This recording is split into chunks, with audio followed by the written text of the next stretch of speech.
Alamin ang mga impormasyon hinggil sa naganap kahapon na nationwide rally na kung tawagin ay Trillion Pesos March. At sino nga ba itong mga nakaitim na pinaniniwalaang mga DDS group o diehard supporter ng dating Pangulong si Duterte? Ano ang ugnayan at may nagpinansi nga ba sa kanila? At bakit Manila ang kanilang naging target venue? Yan ang ating aalamin ngayon sa ating usapan. Magandang araw, magandang gabi sa inyo mga ka-Friendly Talk TV.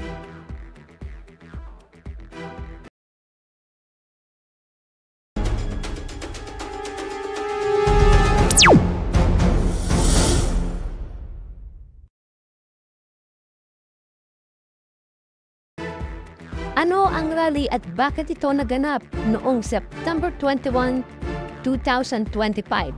Nagkaroon ng malawakang protesta sa buong Pilipinas kabilang ang Manila, Cebu, Davao, Cagayan de Oro, Baguio, Bulacan at iba pa bilang bahagi ng tinatawag na Trillion Peso March.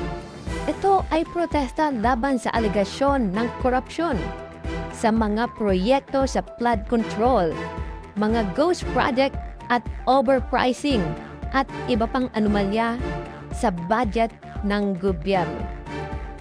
Sa Manila, nagsimula ng mapayapa ang rally sa iba't ibang site gaya ng Luneta Park at Edge Shrine at Liwasang Bonifacio. Kasama ang mga simbahan, mga civil society group, mga estudyante ng iba't ibang universidad, mga mamamayan na galit sa spending anomalies. Kailan at paano lumala ang sitwasyon? Bakit may mga nakaitim na grupo? Habang tumatagal ang protesta, may mga bahagi nito na lumipat patungo sa Mendiola Bridge, Recto Avenue, at malapit sa Malacanang Palace mismo. At doon nagsimula ang mga matitinding sagupaan sa pagitan ng mga naprotesta at mga pulis. Sa Mendiola Ayala Bridge, nakita na may mga nagtatagong nakamas at may mga nakaitim na damit na tila may bitbit na mga bag na may mga lamang pinaghiinalaang molotov bomb at mga bato na gagamitin nila. Ito ay isang grupo na nagtatapon ng bato, bote hanggang sa magsunog ng mga container van at pagkasunog ng mga ibang sasakyan gaya ng mga motorsiklo at iba pang bagay. Dahil rito, nahati ang rally. Yung mga nagsimula ng mapayapa at yung grupong tila gustong mag-provoke ng karahasan na tila may ibang gustong mangyari, umano'y upang makalapit sa palasyo, marahil para magkaroon ng mas dramatikong sagupaan. Totoo bang supporter ni Duterte ang mga itim na grupong ito? Wala pang kumpirmadong ebidensya na lahat ng mga nakaitim nagkaroon ng gulo sa Mendiola, Malacanang ay opisyal na supporter ito ni Rodrigo Duterte o ni Sara Duterte. Meron niyang ulat tungkol sa pro-Duterte loyalist na nagpakita din ng mga protest site, lalong-lalo na sa Davao.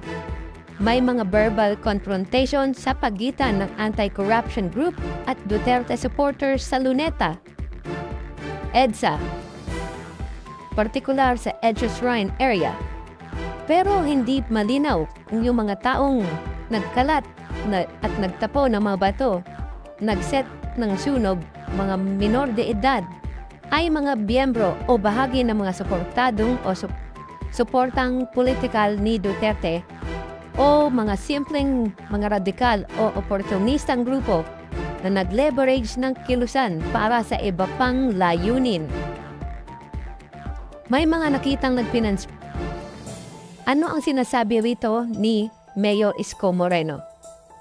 Ayon sa ulat ng DZRH, iniimbestiga ng isang Pilipino o iniimbestigahan ng isang Filipino-Chinese ex-politician at isang abogado bilang posibleng nagpondo sa grupong nasangkot sa riot. Ayon ito sa Manila City Council, partikular sa opisina ni Isko Moreno. Sinabi ni Moreno na inaalam namin kung kanino galing itong pondo kasi nagbayad, at sinabi rin niyang higit sa 100 katao ang naaresto. May mga menor de edad at iniaain ang kaso dahil sa arson at paninira ng mga gamit o damage of property, government property at mga private property. Gayunpaman, hindi pa kumpleto ang detalye, hindi pa kumpirmado sinuman sa mga pinagdududahan, individual o opisyal ng mga na umamin o may tiyak na papel sa buong pagkakapondo sa organisang karahasan na ito. Ano ang pananaw ng palasyo o ng gobyerno? Ang Malacanang ay nagsabing ang mga taong gumulo ay hindi mga totoong protester, kundi mga criminal elements o violent people o mga naodyokan lamang na nagpapahirap sa peaceful protest na naganap.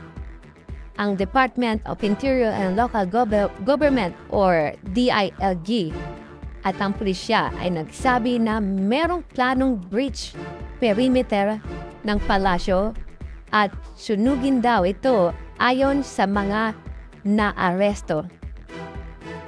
Ano ang kaugnayan ni VP Sara Duterte at ni Mayor Isko Moreno?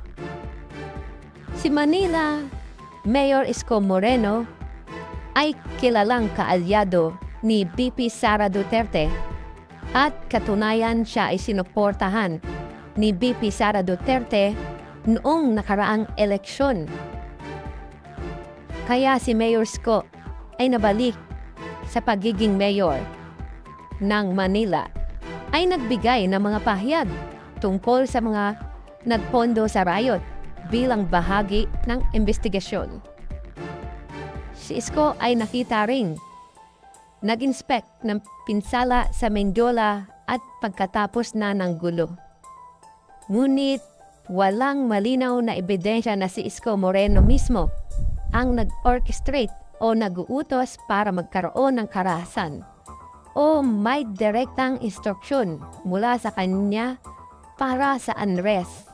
Ang mga ulat ay sa ngayon ay limitado sa mga suspect.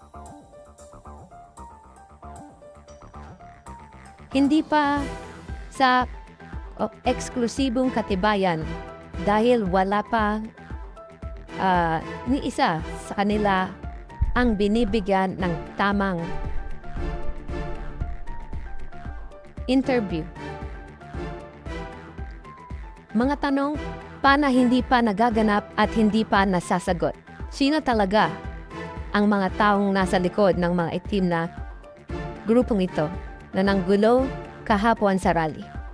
May mga sumasabing o nagsasabing ex-politician at abogado daw na nagpondo dahil nakitaan din ng mga supporter ni Duterte at mga abogadong sumama sa rally na iba ang pananaw.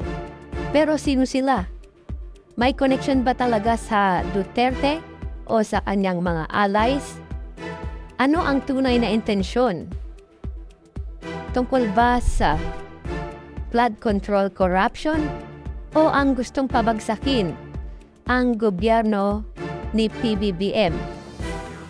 Protest lang ba o may gusto silang makamit na mas malalim o political destabilization o publicity at kung ano-ano pa? Gaano kalawak ang partisipasyon ng mga menor de edad dahil naiulat na marami rito sa mga dinampot o mga hinuli ay mga menor de edad at hinahanapan pa ng mga birth certificate ng kapulisan. At ano ang pananagutan para rito?